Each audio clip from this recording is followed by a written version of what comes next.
বিসমিল্লাহির রহমানির রহিম। এবিনুর ম্যাম চ্যানেলে সবাইকে স্বাগত। সবার মাঝে আবারও চলে আসলাম ওয়াশিং মেশিনটাকে নিয়ে। আর আমি আজকে তোমার সাথে শেয়ার করতে যাচ্ছি কিভাবে ওয়াশিং মেশিনটা চালু করব এবং এটা কিভাবে আমি পরিচালনা করি সেই পদ্ধতিটাই শেয়ার করতে যাচ্ছি। দেখো, আমি আগে লাইনটাকে এখানে জয়েন করে দিয়েছি, যেহেতু আমার এটা অ্যাডজাস্ট করা নাই, সো আমাকে আলাদাভাবে সবগুলো লাইন জয়েন করতে হয়। এই পাশ থেকে আমি কলের লাইনটা নিয়েছি আর ওই পাশ থেকে আমি ড্রেন লাইনের পাইপটা ফেলে দিয়েছি। আর এখানে আমি পাওয়ার বাটনটাকে আগে অন করব, তারপর হচ্ছে আমি প্রত্যেকটা, দেখো এটা প্রোগ্রাম, এটা হচ্ছে স্টার্ট করার জন্য, এটা পাওয়ার, আর এটা হচ্ছে process, air dry, water level, plus হচ্ছে প্রেস। আর এখানে হচ্ছে পানির পরিমাণটা কতটুকু আমি দিব, কাপড়ের উপরে ওয়েট ওজন করবে। আর এখানে আমার ইয়েটা হচ্ছে 8 কেজি পর্যন্ত লোড গ্রহণ করে। 8 কেজির বেশি দিলে আর মেশিনের উপরে প্রেশার পড়ে যায়, আমাকে কাপড় বুঝে পানিটাও সেট করতে হবে। দেন আমার এটা হচ্ছে ডিটারজেন্ট বক্স, ডিটারজেন্টটাও আমাকে বুঝে দিতে হবে, ডিটারজেন্টে কতটুকু আসলে দিলে কাপড়টা কতটুকু ভালো পরিষ্কার হয়। এখানে আমি ডিটারজেন্ট দিব। তারপর দেখো সেটিংটা শিখিয়ে দিচ্ছি।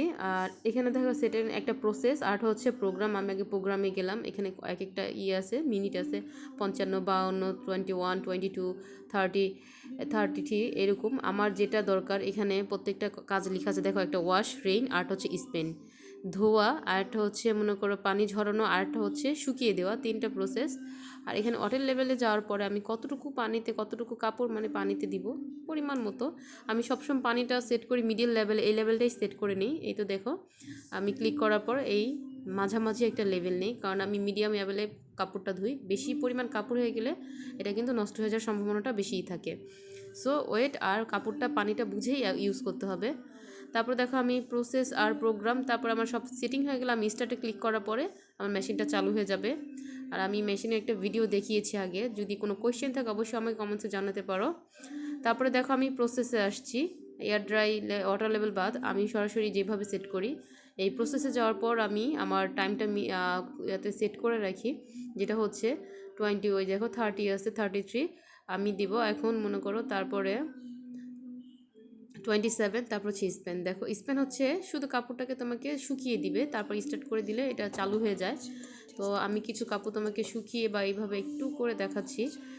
বাট এটা এইভাবে দিলে দেখা যায় অনেক সময় কাপড় ধুই কিন্তু ঝরাতে বা শুকাতে সমস্যা হয়। তো আমি কি করি, ধোয়ার পর আলাদাভাবে ধুইলে তারপর এখানে আমি কি করি, সাথে স্পেনে প্রসেসে যাওয়ার পর সাথে দেওয়ার পরে আমি বাকি কাজগুলি কি করি, ওই শুকিয়ে তারপরে কাপড়টা ঝরালে 10 থেকে 15 মিনিটে এটা শুকিয়ে যায়।